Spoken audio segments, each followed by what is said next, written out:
Sometimes there is a word in Scripture that is a little hard to describe, like in our seventh matter.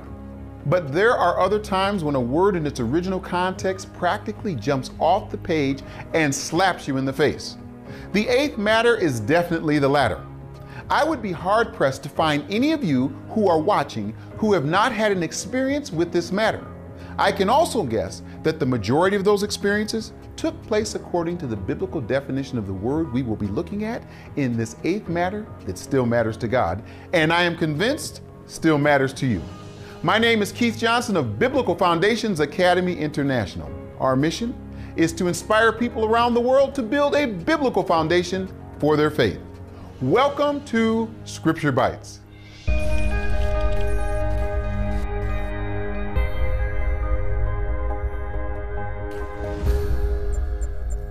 I have decided to illustrate this eighth matter by doing this entire Scripture Bite in the dark. Just kidding. However, I am giving you a hint about what this Scripture Bite is about. CB, please upload our control verse for this eighth matter. It is Exodus chapter 20, verse 15 in the King James Version. Thou shalt not steal. I realize what I'm expected to do in this process of discovery, but I would like to try something a little different this time just to see if I can keep your attention. CB, please find a verse that has two different English words for steal, but make sure that those words are from the same root as the word in our control verse. We have not yet displayed the Hebrew root word behind the English word steal. CB, how long will you taunt me by stating the obvious? I wrote this program. Please find a verse of your choosing that has two different English words for the same Hebrew word found in our control verse. It's your program. Here you go. Thank you, CB. We only have two more Scripture Bites after this one with this version of the Scripture Bites interface. And the people gat them by stealth that day into the city, as people being ashamed steal away when they flee in battle. 2 Samuel chapter 19, verse 3, KJV. I can just about guarantee you that the King James translators use the word stealth and steal away for the same word, but in different verbal forms, as the word behind our Scripture Bite word steal in the control verse. CB, now you can display the control verse in the source scroll with vowels, please. Lo tignov.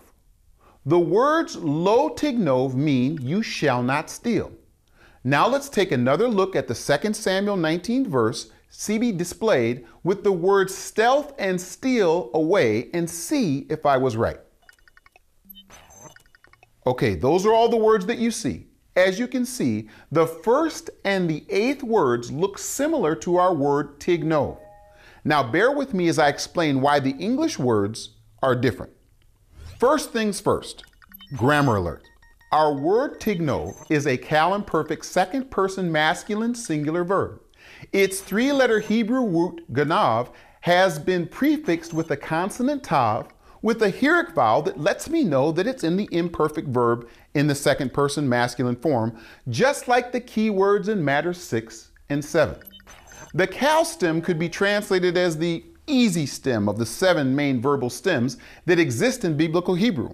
But the two words in the CB verse, 2 Samuel 19, are in what is called the hitpael stem, which is primarily a reflexive form, meaning they hid themselves. Thus, the translators decided on gat them by stealth and also people steal away. Unfortunately, that is about as deep as we can go with this version of our SBI. But between you and me, check out the 3T mini-series for a more advanced version with more to come.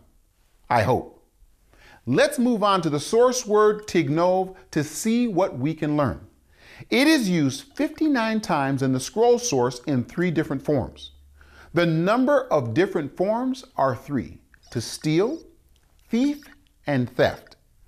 Based on our earlier interaction with variant verb forms in which the root word for tignov is translated as steal, I am curious if the KJV translators did anything different with the exact same form that appears in our scroll source. CB, can you display the first 2 times the exact same verb form of the Hebrew word tignov is used in the scroll? And Laban said to Jacob, what hast thou done, that thou hast stolen away unawares to me, and carried away my daughters as captives taken with the sword? Genesis 31:26, KJV. Wherefore didst thou flee away secretly and steal away from me, and didst not tell me, that I might have sent thee away with mirth and with songs, with tabret and with harp? Genesis 31 in the KJV. Well, isn't this convenient? The first two times our word is seen in this exact form is in two consecutive verses, but I just am not satisfied with only looking at one translation on this issue. CB, please display my favorite English translation of the same two verses. Please clarify what version you are referring to as your favorite. My favorite official English translation is the New American Standard Bible. There are several reasons, but mostly because it tends to provide what may be called a more literal or word-for-word translation from the Hebrew.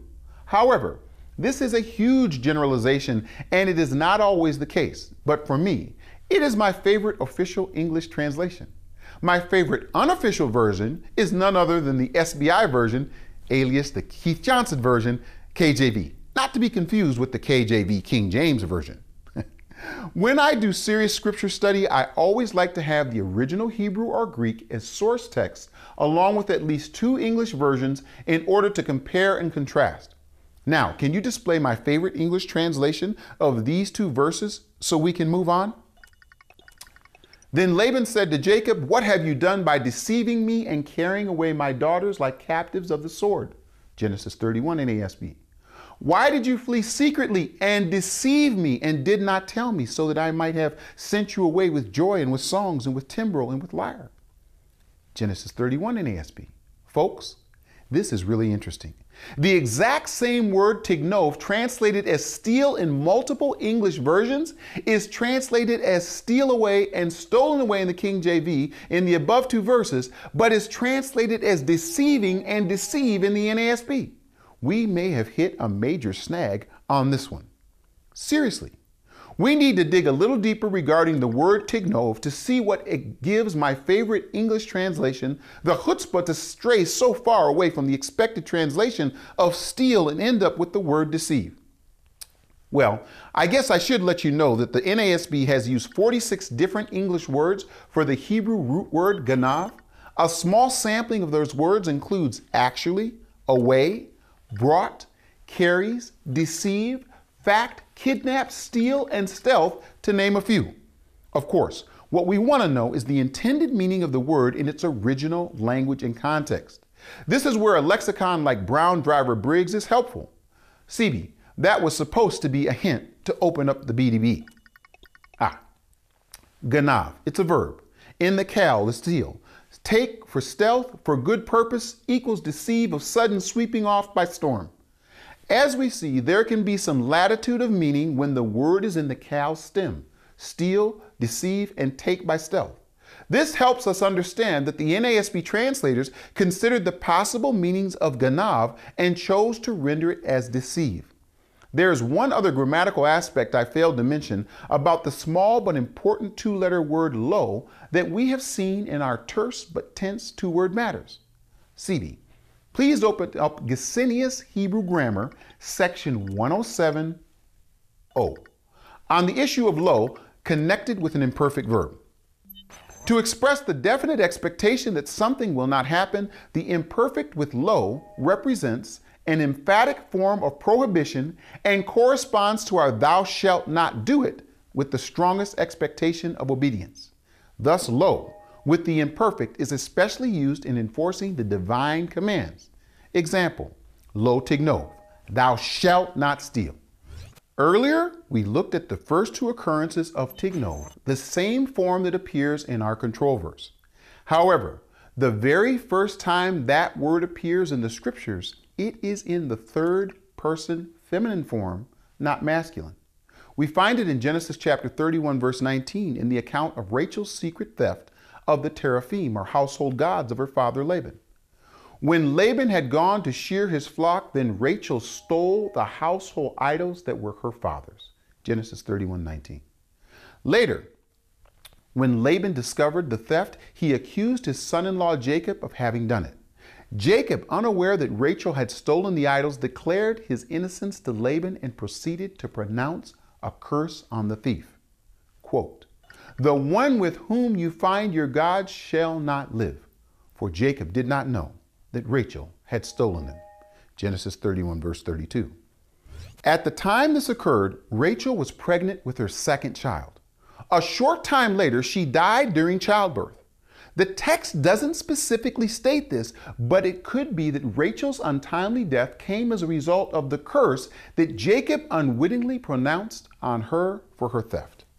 Of course, not every act of stealing brings such immediate and severe consequences. But the fact that this episode that contains the first uses of the verb tignov ought to help us understand why "thou shalt not steal" is a matter that still matters a great deal to God. Okay, folks, I think you get the idea of the importance of this topic. Now let's learn this verse with our minds and hide it in our hearts. Nice and slow, one word at a time. Lo tignov. Lo tignov. You shall not steal. Exodus 20, verse 15, NASB and Scripture Bites version. By the way, did anyone figure out why I started this Scripture Bite in the dark? Most thieves operate under stealth in the dark when and where they can't be easily seen. Oh well, at least I understood my reasoning for doing that illustration. Until next time, keep reading, watching, and studying. This is your SBI assistant. Did you enjoy this Scripture Bite? If so, share it with your friends. Be sure to become a free member at bfainternational.com to download a PDF companion study guide for this edition of Scripture Bites. Visit bfainternational.com today to join the conversation.